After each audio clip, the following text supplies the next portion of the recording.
Now, coming to our vaccination system, if you want to get lifelong immunity for a disease, you must suffer from the disease. That's the best way to do it. Because your body produces antibodies, and many of them may not be lifelong. Now, to say that the present chemically altered vaccines produced from various sources having such preservatives which are very dangerous to the human body, that you should load a young child, newborn child. In the United States, about 59 vaccines are given to a child. I don't know, I'm not a vaccine specialist, but to me, as a human being, it looks horrible. It looks really horrible. Beyond that, I don't want to say because I am not a vaccine scientist. And the data that they give you, the statistics that they give you, is not the true statistics. It's all because the drug companies selling vaccines want to manufacture statistics to show that vaccines are very good. But there are people who have not vaccinated their children. I met one young lady today, and I've got a large collection of them. They are all very happy, and I'm happy for them.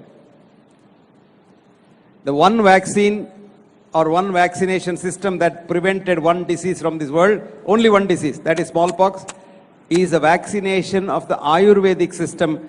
For thousands of years we have been practicing it here. I won't go again into the detail because it's a very big detail. If you want to know, there is an article of mine called Indian Vaccination System for Smallpox. You can read it on the internet. And if you want to know, if you are one of those scientists, the original writing about the Indian vaccination system by a British scientist in 1747 is still there in the Royal College of Physicians of London in a glass case. You can go and see that. His name is Dr. T.Z. Holwell. He was an FRCP London FRS, a great scientist who came to India in 1742 and stayed on for 20 years studying the vaccination system in the Bengal, which the Bengal is almost the northeast of India and Burma today. And he went back and reported to the king that the Indian vaccination system protects against smallpox, and they modified it slightly and they have done it. That's the only thing that I know is 100% good. Rest, I don't know is the answer. Now you said everybody is mental disease. Yes, it's very easy. You can make everybody a mental disease. It's very easy. Because if you say, if you now go to the bus stand and come back and again go to the bus stand, I can say you're a compulsive.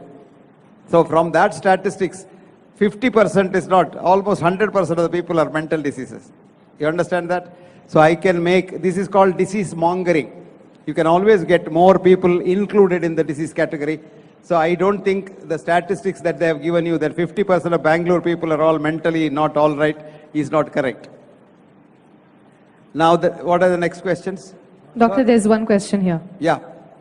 Sir, I just wanted to know, as vitamins and minerals are available in the nature in the form of vegetables and the in the form of fruits, but do you recommend taking vitamin and mineral supplements particularly after the age of 60?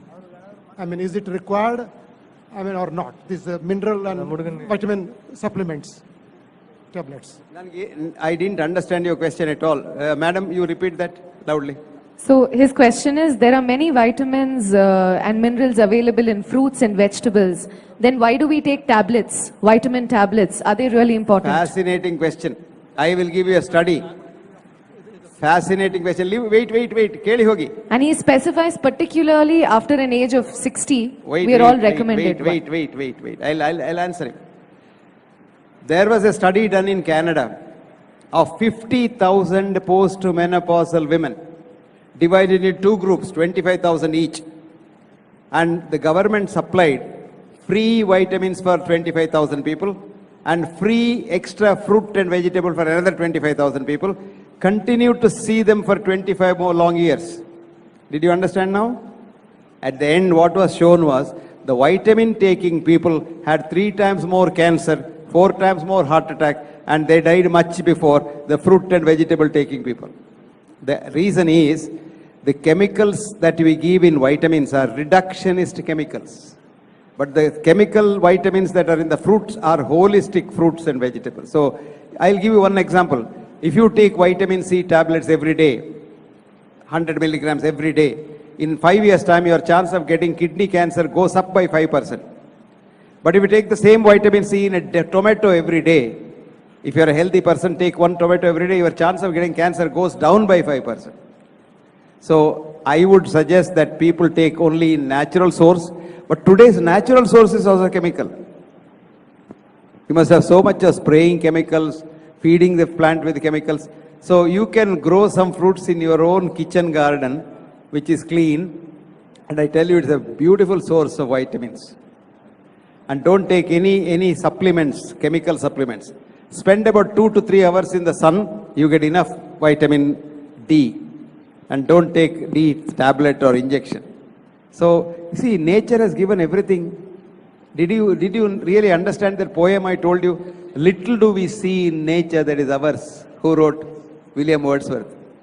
That is called intuition. If your cat is having a tummy ache, it knows which grass to eat in the garden. When you have a tummy ache, you come to me, I give you a chemical poison, and then tummy ache becomes another ache somewhere else. Okay? Answered. Next. The next question. Hello, here. I'm speaking. Sir, my name is Vijay Chandapur, engineer. Sir, please be audible. Hold the mic closer. Yeah. Sir, now my question is, where science ends, silence starts speaking about the inner engineering. Comments, please. Where science ends, silence starts speaking about the inner engineering. Comments, please. I don't understand. Where the science ends, Where the science ends, silence starts speaking Where does about the inner engineering. where silence does starts speaking about inner engineering. Where science ends. Jaggi Vasudev's inner engineering. Yes, that's the question. Yes, you are absolutely right. You engineer yourself to be a better human being. All the science ends there. Thank you very much. There's another question. Is it possible to stop my daily medication and be well? I had a heart attack 5 years ago and I have 2 stents. Daily taking medicines like Cardace, aspirin, various other medicines. Is it possible? Very good question. Now let me tell you something.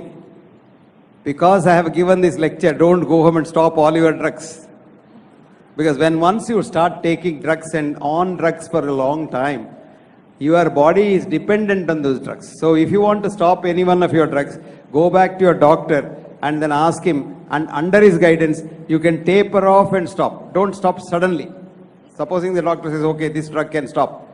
But if I have to tell you about each one of those drugs that you mentioned there, they are all dangerous drugs.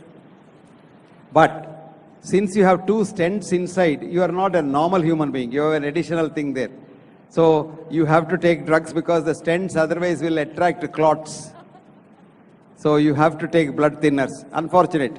But somebody has put a stent inside. I am not saying stent is scientific, but it is there. And as long as it is there. And you think your heart is fine because statistics says if you are alive and healthy 1 year after your heart attack, you probably are like any other human being in society. You may not get another heart attack. 5 years is a good time. You are a good man. But if you want to stop your drugs, go to your doctor.